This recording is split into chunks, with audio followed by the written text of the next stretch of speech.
Hello बच्चों, चलिए प्रश्न को पढ़ते हैं। HBr के एक मोल को निम्नलिखित यौगिकों के साथ अभिकृत करने पर प्रत्येक स्थिति में संभव उत्पादों की संरचना लिखिए। ब्यूट 1 ईन। तो आइए बच्चों, मुख्य अवधारणा को समझते हुए हम इस प्रश्न को हल करते हैं। एक तो हमें अभिक्रिया की क्रियाविधि की जानकारी होना आवश्यक है। साथ ही है तो अभिक्रिया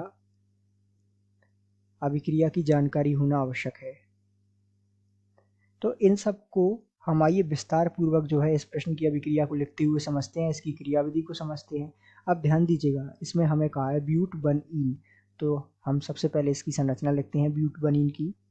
द्विबंध CH एकल बंध CH2 CH3। तो ये जो है 1 2 3 4 ब्यूट 1 ईन, इसकी संरचना ये है। अब इसमें हमसे कहा है किसका योग कराना है, इसमें हमें HBr का। HBr तो यहाँ H प्लस है और Br माइनस है। अब समझिएगा इसकी अभिक्रिया किस प्रकार संपन्न होगी। यहाँ ये दो स्थितियों में ये बंध गति कर सकता है, या तो यहाँ गति कर सकता है या ये बंध इस तरफ दूसरे कार्बन पर, अर्थात दो स्थितियां बनती हैं H2C CH CH2 CH3। तो या तो ये जो है यहाँ गति करके यहाँ नेगेटिव यहाँ पॉजिटिव आ जाएगा, या फिर एक स्थिति और बनती है इसकी, एकल बंध CH2 CH3। यहाँ क्या बनता है, यहाँ ये बंध यहाँ गति कर से नेगेटिव और यहाँ पॉजिटिव आ सकता है। अब समझिएगा इन दो से ये जो है HBr किस प्रकार गति करेगा।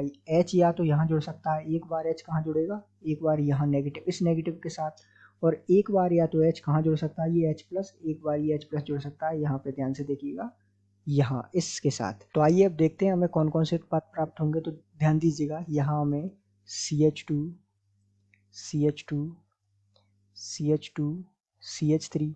तो यहाँ यदि H जुड़ गया तो यहाँ जो है पॉजिटिव बना रहेगा, ठीक है। एक तो ये स्थिति बनेगी। यदि यहाँ H जुड़ गया तो CH3 CH यहाँ बना रहेगा क्या, पॉजिटिव। CH2 CH3 अब जुड़ेगा यहाँ Br माइनस। तो Br माइनस एक तरफ तो यहाँ जुड़ जाएगा एक स्थिति में, और एक संभावना इसके साथ है।